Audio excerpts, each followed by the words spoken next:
नमस्कार दोस्तों, स्वागत है आप सभी का आपके अपने YouTube चैनल से हम क्लासेस स्टडी में। साथियों, आज की इस वीडियो में यूपी पुलिस परीक्षा 2023 में पूछे जाने वाली हिंदी के 37 अति महत्वपूर्ण प्रश्नों का प्रैक्टिस सेट लेकर के आए। प्यारे साथियों, अगर आप भी यूपी पुलिस परीक्षा 2023 में सफलता हासिल करना चाहते हैं तो आपको हमारे इस प्रैक्टिस सेट में 37 में से कम 30 प्रश्न तो आपको हर हाल में सही करने ही होंगे। अगर आप इससे कम स्कोर कर पा रहे हैं तो निश्चित है आपकी तैयारी सही नहीं चल रही, अभी आपको और ज़्यादा मेहनत करने की ज़रूरत है। तो प्यारे साथियों, आज के प्रैक्टिस सेट को पूरा करिएगा। प्रैक्टिस सेट को पूरा करने के बाद आपको अपना स्कोर ईमानदारी के साथ कमेंट बॉक्स में बताना है और ये भी बताना कि आपने हमारे इस प्रैक्टिस सेट में 37 में से कितने प्रश्न हैं जो सही किए और ये प्रैक्टिस सेट आपको कैसा लगा। प्रैक्टिस सेट पसंद आए तो वीडियो को आप लाइक कर देना।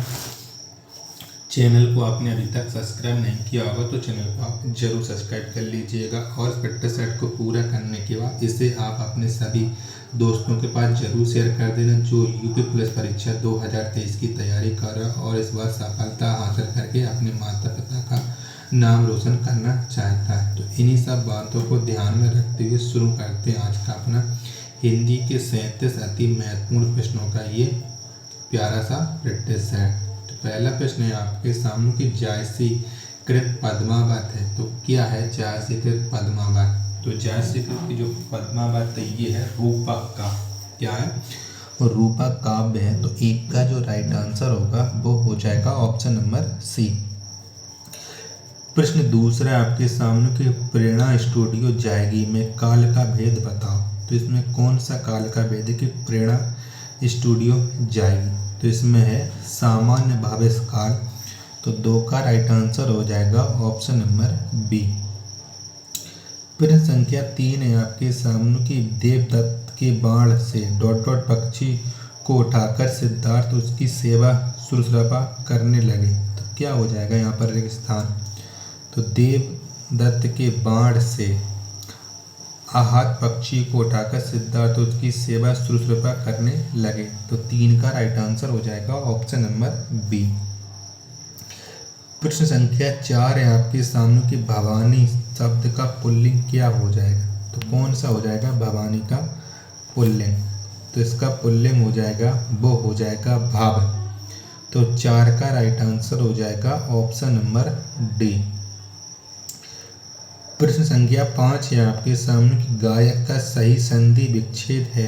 तो कौन सा है गायक का सही संधि विच्छेद? तो गायक का सही संधि विच्छेद होता है गय प्लस अक बराबर गायक। तो 5 का जो राइट आंसर होगा वो हो जाएगा ऑप्शन नंबर बी। प्रश्न संख्या 6 आपके सामने कि संयुक्त शब्द में उपसर्ग तथा मूल शब्द कौन सा है? तो कौन सा है?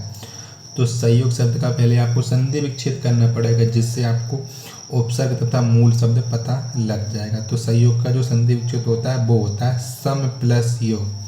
तो संयोग इसका संधि विच्छेद हो जाएगा तो इसमें हो जाएगा जो सम होता है ये उपसर्ग होता है, ये वाला सम उपसर्ग और ये योग ये है मूल शब्द। तो 6 का राइट आंसर हो जाएगा ऑप्शन नंबर डी। प्रश्न 7 है आपके सामने कि जहाँ एक शब्द के अनेक रूप हो वहाँ कौन सा अलंकार होता है? तो कौन सा अलंकार होता है वहाँ पर? तो जहाँ पर एक शब्द के अनेक रूप हो वहाँ पर होता है श्लेष अलंकार। कौन सा अलंकार? श्लेष अलंकार। तो 7 का जो राइट आंसर होगा वो हो जाएगा ऑप्शन नंबर बी। प्रश्न 8 है आपके सामने कि निम्न में किस शब्द में प्रत्यय लगा हुआ है? तो इनमें से कौन से शब्द में प्रत्यय लगा है? तो धनिक शब्द में प्रत्यय लगा है। तो 8 का जो राइट आंसर होगा वो हो जाएगा ऑप्शन नंबर डी। प्रश्न संख्या 9 है आपके सामने कि भारत के समभारत में कौन सा अलंकार है? तो कौन सा अलंकार है? तो भारत के समभारत है में अलंकार है अन्वय अलंकार। तो 9 का जो राइट आंसर होगा वो हो जाएगा ऑप्शन नंबर बी। प्रश्न संख्या 10 है आपके सामने कि गोदी में बैठकर दाढ़ी नोचना का क्या अर्थ है? तो क्या अर्थ है? तो गोद में बैठकर दाढ़ी नोचना का जो अर्थ होता है वो होता है भलाई पर दुष्टता। क्या? भलाई पर दुष्टता, तो 10 का राइट आंसर हो जाएगा ऑप्शन नंबर ए। गौ शब्द में कौन सा वचन है? तो कौन सा वचन है गौ शब्द में? तो गौ शब्द में है एक वचन। कौन सा एक वचन? तो 11 का राइट आंसर हो जाएगा ऑप्शन नंबर बी। प्रश्न 12 है आपके सामने कि शुद्ध वाक्य का चयन करें। तो बताइएगा प्रश्न संख्या 12 में कौन सा शुद्ध वाक्य है? तो उसे पौत्रिक संपत्ति में हिस्सा नहीं मिला, ये एक शुद्ध वाक्य है, बाकी ये तीनों अशुद्ध वाक्य हैं। तो 12 का राइट आंसर हो जाएगा ऑप्शन नंबर डी। प्रश्न संख्या 13 है आपके सामने, कठिन कार्य में सफलता हासिल करना इस वाक्य के लिए उचित मुहावरा होगा। तो कौन सा हो जाएगा? तो कठिन कार्य में सफलता हासिल करना इस वाक्य में उचित मुहावरा हो जाएगा आपका गढ़ जीत लेना। तो 13 का right answer option number A. प्रश्न नंबर 14 है आपके सामने कि निम्न में संयुक्त व्यंजन है, तो इनमें से कौन सा है संयुक्त व्यंजन? तो एक ही होगा संयुक्त व्यंजन। तो इन निम्न में से ज्ञा ज्ञानी ये एक संयुक्त व्यंजन है। तो 14 का राइट आंसर हो जाएगा ऑप्शन नंबर बी। प्रश्न नंबर 15 आपके सामने कि आगे नात न पीछे पगा का सही अर्थ है। तो क्या हो जाएगा इसका सही अर्थ? आगे नात न पीछे पगा, तो इसका सही अर्थ होता है बंधन रहित होना। तो 15 का राइट आंसर हो जाएगा ऑप्शन नंबर सी। प्रश्न 16 है आपके सामने कि कवि का सही बहुवचन रूप बताओ।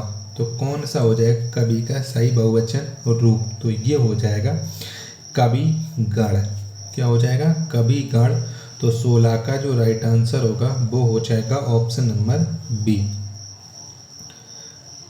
प्रश्न नंबर 17 आपके सामने कि मुदित महिपत मंदिर आए, सेवक सचिव सुमंत्र बुलाए, पंक्ति में प्रयुक्त अलंकार कौन सा है? तो कौन सा अलंकार है प्रश्न संख्या 17 में? तो यहाँ पर आप देख रहे हैं कि माँ वर्ण की आवृत्ति सबसे ज़्यादा हो रही है। तो जहाँ पर किसी वर्ण की आवृत्ति बार बार होती है तो वहाँ पर अलंकार होता है अनुप्रास अलंकार।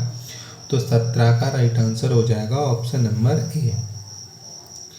प्रश्न 18 है आपके सामने कि उषा उदास आती है में कौन सा अलंकार है? तो कौन सा अलंकार है प्रश्न संख्या 18 में? तो उषा उदास आती है में अलंकार है मानवीकरण अलंकार। तो 18 का जो राइट आंसर होगा ऑप्शन नंबर डी। प्रश्न 19 है आपके सामने कि शुद्ध वर्तनी का चयन करें। तो इनमें से किसकी वर्तनी शुद्ध है वो आपको बताना, यानी ज्येष्ठ किस तरह से शुद्ध लिखा गया है। तो ज्येष्ठ लिखा गया है ऑप्शन नंबर बी के अकॉर्डिंग। तो बी इसका राइट आंसर हो जाएगा। तो यहाँ पर आप देख रहे हैं कि डी में भी ज्येष्ठ सही लिखा है, तो डी भी यहाँ पर सही राइट आंसर मान लीजिएगा। तो कोई एक सही राइट आंसर अगर आपने बताया होगा तो वो आपका राइट आंसर हो गया होगा। तो प्रश्न संख्या 20 है आपके सामने कि सिक्का जमाना मुहावरे का अर्थ होगा। तो क्या अर्थ होता है सिक्का जमाना मुहावरे का सही अर्थ? तो ये अर्थ होता है इसका प्रभाव स्थापित करना। तो 20 का राइट आंसर हो जाएगा ऑप्शन नंबर सी। प्रश्न 21 है आपके सामने कि भागीरथ का पर्यायवाची शब्द है। तो इनमें से कौन सा है भागीरथ का पर्यायवाची शब्द? तो बताइएगा। तो गंगा। कौन? गंगा ये भागीरथ का पर्यायवाची शब्द है। तो 21 का जो राइट आंसर होगा वो हो जाएगा ऑप्शन नंबर बी। प्रश्न 22 है आपके सामने की संधि के 3 भेद हैं, स्वर संधि, डॉट डॉट संधि और डॉट डॉट संधि। तो कौन कौन? तो संधि के आप जानते हैं 3 भेद होते हैं, स्वर संधि, व्यंजन संधि और विसर्ग संधि। तो 22 का जो राइट आंसर होगा वो हो जाएगा ऑप्शन नंबर सी। प्रश्न संख्या 26 है आपके सामने की राजनीति अब एक व्यवसाय बनती जा रही है जो गुंडागिरी के बल पर चलती है। तो ये कैसा वाक्य है ये आपको बताना है। तो ये है एक मिश्र वाक्य, क्योंकि इसमें 2 वाक्यों को जोड़ा गया है तो ये मिश्र वाक्य बन गया है। तो 26 का जो राइट आंसर होगा वो हो जाएगा ऑप्शन नंबर बी। प्रश्न संख्या 27 है आपके सामने कि बीजक के रचनाकार कौन है? तो कौन है बीजक के रचनाकार? तो इसके रचनाकार है बीजक के कबीर। कौन है? कबीर है। तो 27 का जो राइट आंसर होगा वो हो जाएगा ऑप्शन नंबर बी। प्रश्न संख्या 28 से आपके सामने की वह वस्तु जो नाशवान हो के लिए एक शब्द है, तो इसके लिए एक शब्द क्या हो जाएगा? तो वह वस्तु जो नाशवान हो उसके लिए एक शब्द होता है अलौकिक। क्या होता है? अलौकिक। तो 28 का राइट आंसर हो जाएगा ऑप्शन नंबर डी। प्रश्न संख्या 29 से आपके सामने गरल का विपरीतार्थक शब्द चुने, तो कौन सा हो जाए गरल का विपरीतार्थक शब्द? तो ये होता है अमृत। कौन सा? अमृत होता है। तो 29 का राइट आंसर हो जाएगा ऑप्शन नंबर सी। प्रश्न संख्या 30 है आपके सामने कि गबन किस रचनाकार की रचना है? तो ये किसकी रचना है? तो गबन ये मुंशी प्रेमचंद्र का उपन्यास है। तो 30 का जो राइट आंसर होगा वो हो जाएगा ऑप्शन नंबर सी।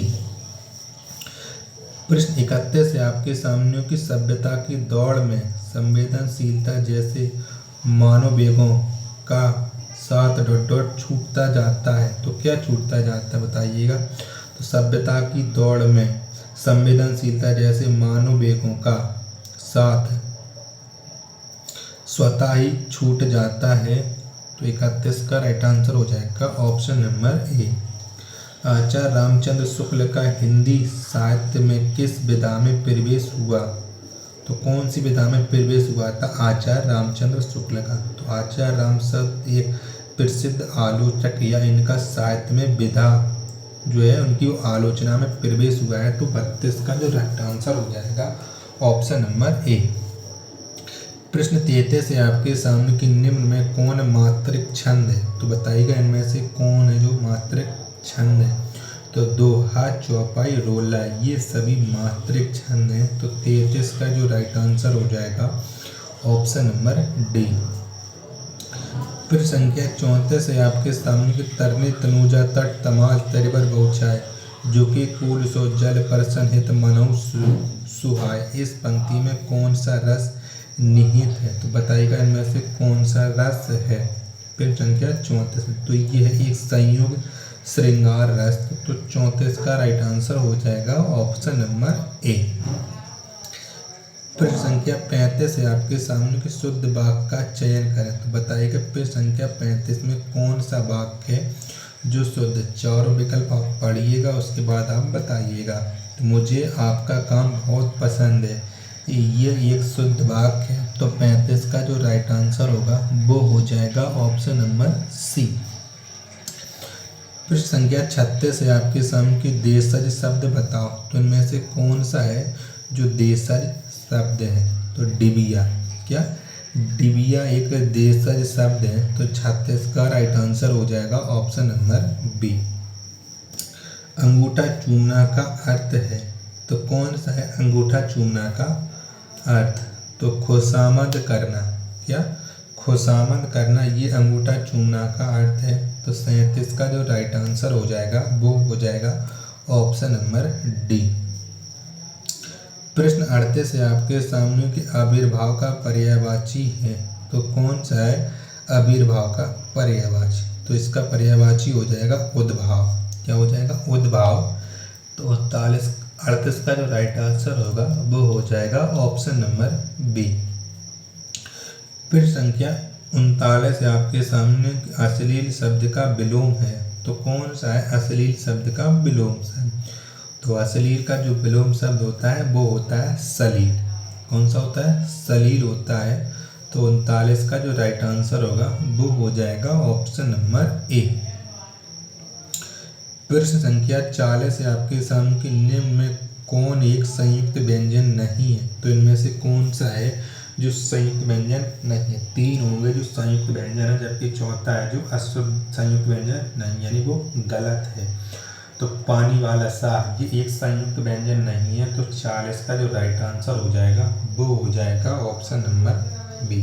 तो प्यारे साथ अगर आपको ये प्रैक्टिस सेट पसंद आया हो तो वीडियो को आप लाइक कर दीजिएगा। चैनल को आपने अभी तक सब्सक्राइब नहीं किया होगा तो चैनल को आप जरूर सब्सक्राइब कर लीजिए। अगर आपको हमारी मेहनत पसंद आ रही तो वीडियो को एक लाइक जरूर बनता है। चैनल को आपने अभी तक सब्सक्राइब नहीं किया होगा तो चैनल को आप जरूर सब्सक्राइब कर लीजिएगा। मिलते हैं अपने नेक्स्ट वीडियो में, तब तक के लिए धन्यवाद। जय हिंद।